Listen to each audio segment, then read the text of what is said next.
بسم اللہ الرحمن الرحیم نحمدہ و نصلی علی رسولہ الکریم۔ آج ہم اپنے درس کا 7واں سبق پڑھیں گے۔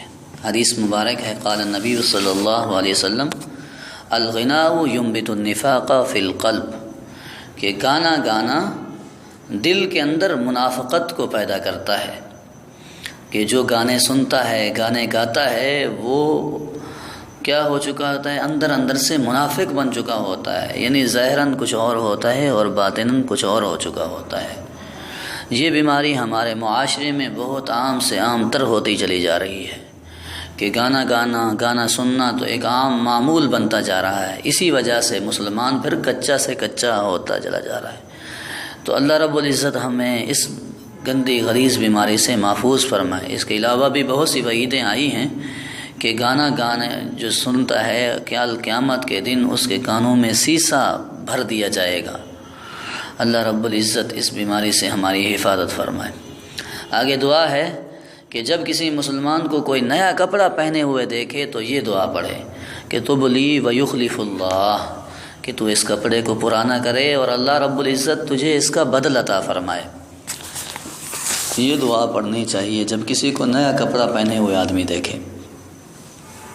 عقیدہ ہے،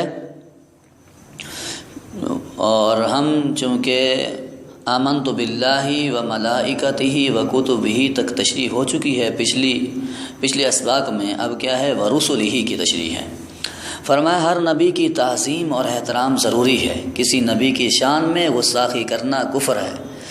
یعنی مطلب یہ ہے کہ کوئی آدمی یہ نہ سمجھ لے کہ ہم پیارے پیغمبر صلی اللہ علیہ وسلم کے امتی ہیں تو ہمارے لیے دیگر نبیوں کی گستاخی کرنا جائز ہو، نعوذ باللہ، ایسا نہیں ہے۔ ماننی تو ہم نے اپنے پیارے پیغمبر صلی اللہ علیہ وسلم کی ہے، لیکن ماننا تمام نبیوں کو ہے۔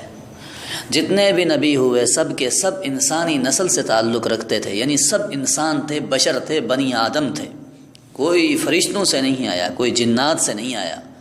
اور کسی نبی کو نعوذ باللہ اللہ کا بیٹا قرار دینا، جیسے کہ عیسائی قرار دیتے ہیں، یا کسی نبی کو اللہ کی خاص صفت میں شریک کرنا کفر ہے، کہ جس طرح اللہ رب العزت پیدا کرتے ہیں اس طرح فلاں نبی بھی پیدا کرتا ہے، نعوذ باللہ، تو یہ بھی ایک کفر میں آ جاتا ہے۔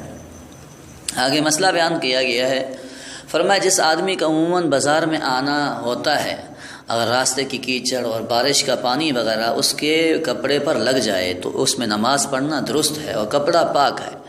البتہ اگر کپڑے پر کیچڑ کے ساتھ نجاست لگی ہوئی نظر آ جائے تو کپڑا ناپاک سمجھا جائے گا اور اس میں نماز صحیح نہیں ہوگی۔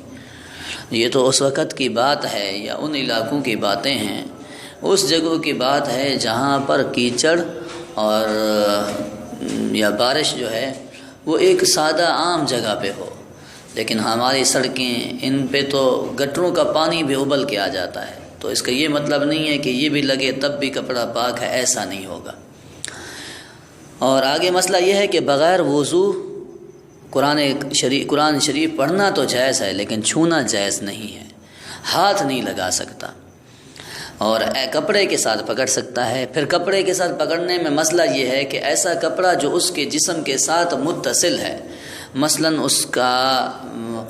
اس کی آستین ہو گئی، اس کا دامن ہو گیا، جو متصل ہے اس سے نہیں، بلکہ جو کپڑا جسم سے الگ ہے اس سے وہ پکڑے گا۔ اسی طرح جو کپڑا جو ہے اس قرآن شریف کے ساتھ متصل نہیں ہے، اس کے ساتھ یہ نہیں ہے کہ اس پر غلاف چڑھایا ہوا ہے تو آدمی کہے تو میں نے تو غلاف سے پکڑا ہے، ایسا نہ۔